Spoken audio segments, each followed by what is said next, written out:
Welcome to ASHA's IS Institute. This is our website www.asha.com. We upload current affairs here daily. Click on the tab here. Going to September 2016. We upload current affairs in three parts: news, question bank and editorial.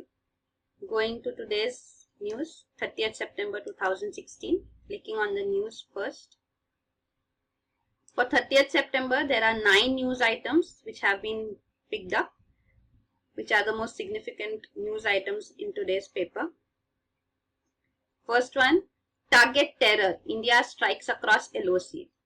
Aircraft with Indian airborne warning system set for induction. Muzaffarnagar riot victims upset with NHRC report. Tripura tribal leaders press for separate state. 83-year-old on Santhara draws thousands in Kolkata. Miracle TB drug hit by low enrollment. Russia vows to continue Syria strikes. Center to raise employee provident funds equity exposure to 10% from 5%. And finally, what Rosetta mission uncovered. Looking at each of them one by one, the first news item. Target terror, India strikes across LOC. This was the news which greeted us this morning. India has carried out surgical strikes targeting launch pads for terrorists across the line of control.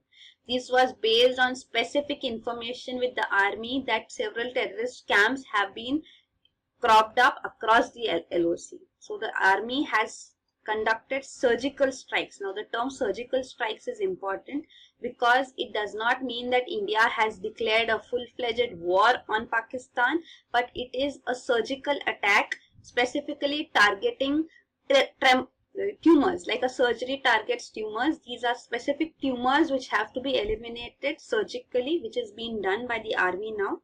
So specific terror camps have been targeted and attacked. The army has declared that the operations have ceased now, and the casualties are those of terrorists and people supporting the terrorists. Pakistan on its part claims that 2 Pakistani rangers have died and some have been injured. Now this was of course a response to the Uri attacks. The Uri terrorist attack which took place on the army camp in Jammu and Kashmir on 18 September 2016 to be specific. The Indian government was looking at how to respond to this.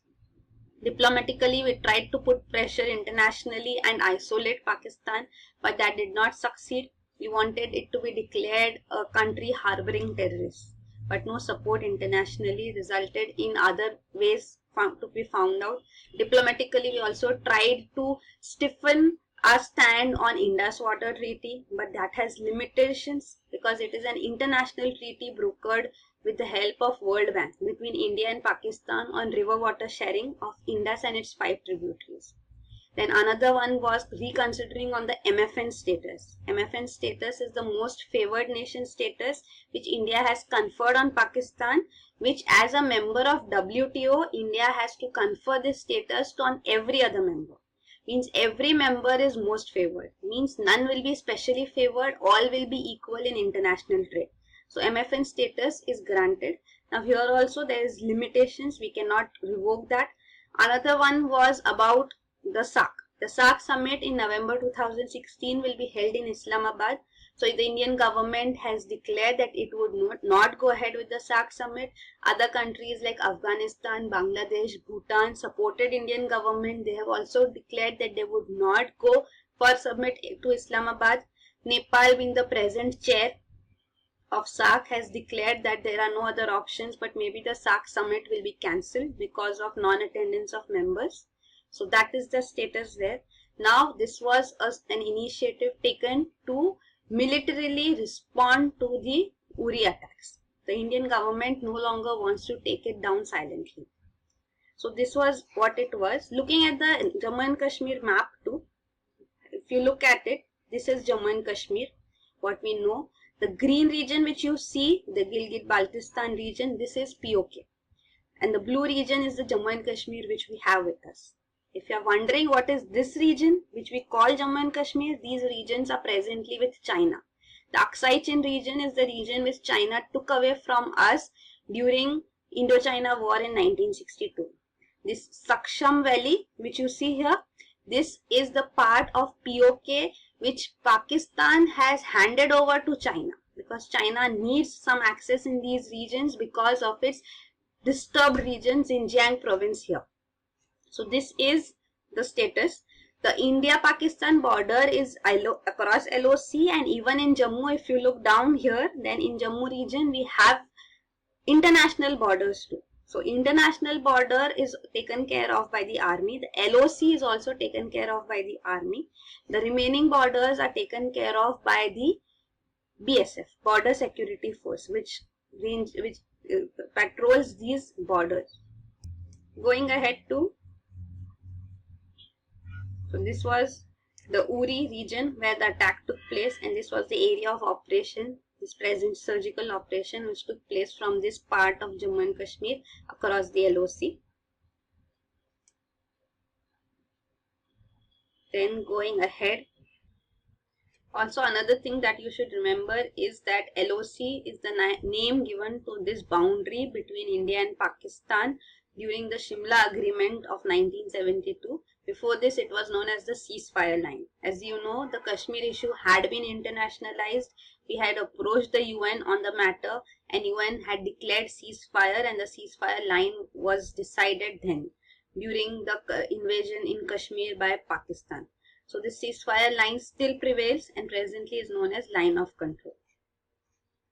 So going ahead from this, the next item which we look at is aircraft with Indian airborne warning system set for induction. So the airborne early warning and control system, which has been indigenously built by DRDO, Defense Research and Development Organization, has been inducted and has been fitted on the Embraer ERJ 145 aircraft, which we have imported from Brazil. This is the same aircraft which had entered into controversy because USA launched a probe on some suspicious payments in this deal with Brazil. So presently it has been put into use.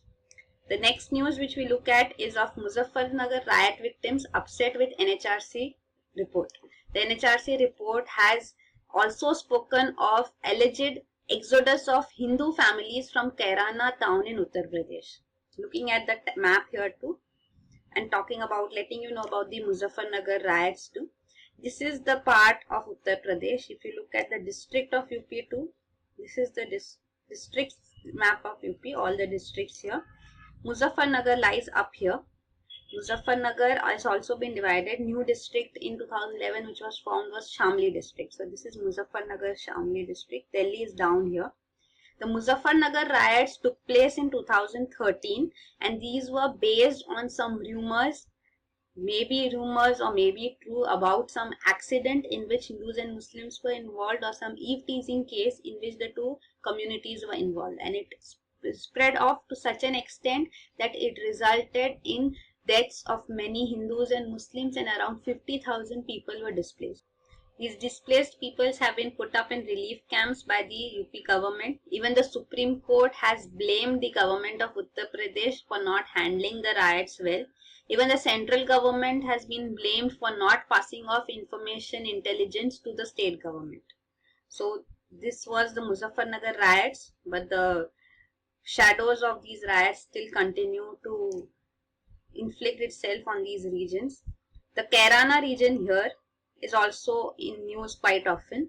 This is the region in which the organizations, various communal organizations I should say, have claimed that this region has resulted in exodus of Hindu families fearing the Muslims. So Muslims have come up from Muzaffarnagar region into this Shamli district in this Kairana region and basing themselves here, because of which Hindus are leaving their families. There have been allegations and counter allegations.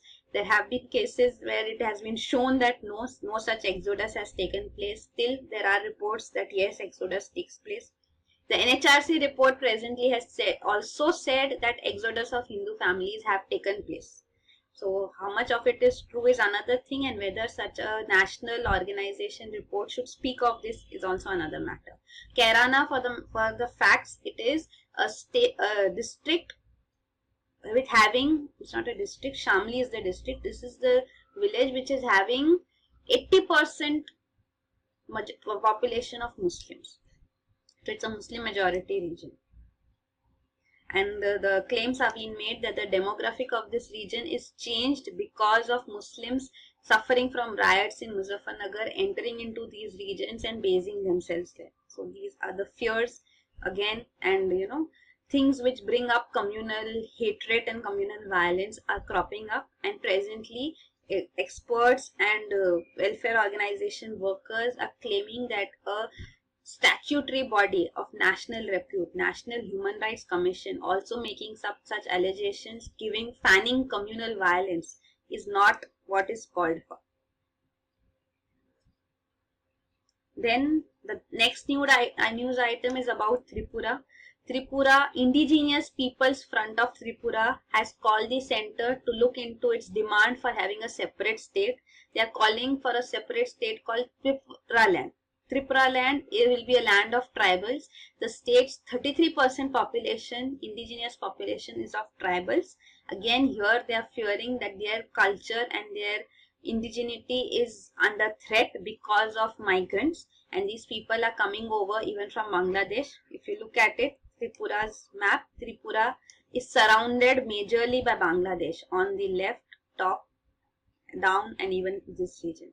So they have these fears. Presently there is Tripura Tribal Areas Autonomous District Council, which is looking into areas where tribals are in a majority, but now they are claiming that the area under this should take place and should form a separate state called Tripura land. So this is the demand. Next, looking at this news item on Santhara. An 83-year-old woman from Kolkata has declared that she would embrace Santhara. She's suffering from throat cancer, which is at an advanced stage, and she wishes to end her life peacefully. And this is a Jain ritualistic practice, a religious practice in which the person stops taking food and water. It's basically starving to death. And during this time frame, they take up meditation, and this is a way in which Jains believe they can achieve moksha, freeing themselves from the cycle of life and death. So this is a Santhara practice. This had been declared same as suicide by a High Court, Rajasthan High Court, but then the Supreme Court stayed that order, and now the Supreme Court will look into the matter. So till presently there have been no judgments on this, so Santhara is still legal. The next news item is about miracle TB drug.